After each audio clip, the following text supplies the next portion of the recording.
শফিককে উনি বলছিলেন শফিক বললো শফিককে শফিককে এই যে দাঁড়াও হ্যাঁ বসে থাকো বসে থাকো একটা উঠে উঠে শুরু করেন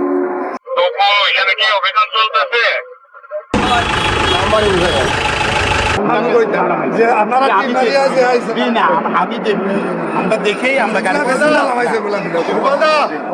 এখানে তো এটা স্ট্যান্ড করে আপনার স্ট্যান্ড আমার স্টেলে চায়না মার্কেট আছে না ভাই যে দুইটা যাত্রী নামাইছে ওই দুইটা এখানে চায়না দুইটা যাত্রী নামাইছে এখানে স্ট্যান্ড আপনার স্ট্যান্ড কোনটা এই পাশে স্ট্যান্ড আছে এই পাশে স্ট্যান্ড আছে চায়না মার্কেটের সিঙ্গেল হয়ে রাখা লাগে কে বলছে জি না আপনার সিটি কর্পোরেশন আপনাকে দায়িত্ব দিচ্ছে কিনা আপনাকে সিটি কমিশনার ওনারা দুইটা বলছে আমাদের এই দুইটাকে ছেড়ে দিয়ে বাকিগুলি ব্যবস্থা ঠিক আছে আর এখানে থাকবে না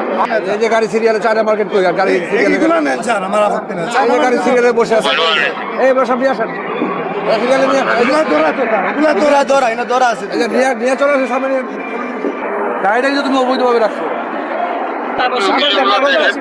কাগজটা দেন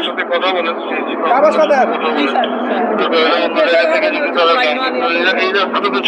কতবার কাগজ চাইলাম না খেয়াল রেখে দিত কতবার কাগজ চাইছি খেয়াল রেখে কয়বার কাগজ চাইছি এটা মাথায় রেখে কয়বার কাগজ চাইছি গাড়ি কাগজে মেয়ে আপনার আপনার লাইসেন্স আছে আমার এটা তো মেয়ে নাই এটা ডেট পেল এটা ডেট পেল গাড়ি কাগজ মেয়াদের চিহ্ন মানে গাড়ি কাগজের মেয়াদ নাই 9টা 10 ঢুকছেন এখন কয়টা বাজে আমি আপনার আম্বরখানায় কখন পাইছি এখন বাজে 10:30 আমি আপনার 9টা 10 পাইছি 10টা আপনি 10 আমার আড়ত করছে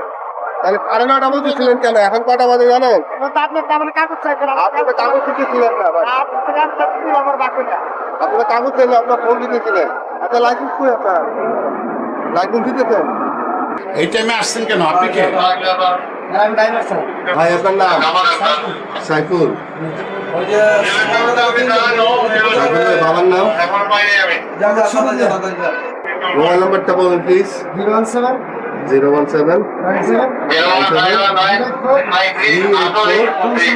বুঝি নাই ভাই আপনার কাগজগুলো বুঝে নেন কাগজ ঠিক আছে এই আপনি চলাচল করতে পারেন না স্যার আমি তো স্যার জানি না স্যার জানলে তো আর 2 ঘন্টা আমি ইয়াদের লং টাইমে আই না স্যার আমি জানতাম 2 ঘন্টা স্যার আমি লং টাইমে আই না ড্রাইভার কিনা না আমি তো ড্রাইভিং লাইসেন্স থাকতো তাহলে আমার ড্রাইভিং লাইসেন্স নাই ঠিক আছে আপনার এখানে স্ট্যান্ড না অবৈধ হ্যাঁ কাগজপত্র বের করেন আপনাদের গাড়িতে গাড়ি নাম্বার কত হ্যাঁ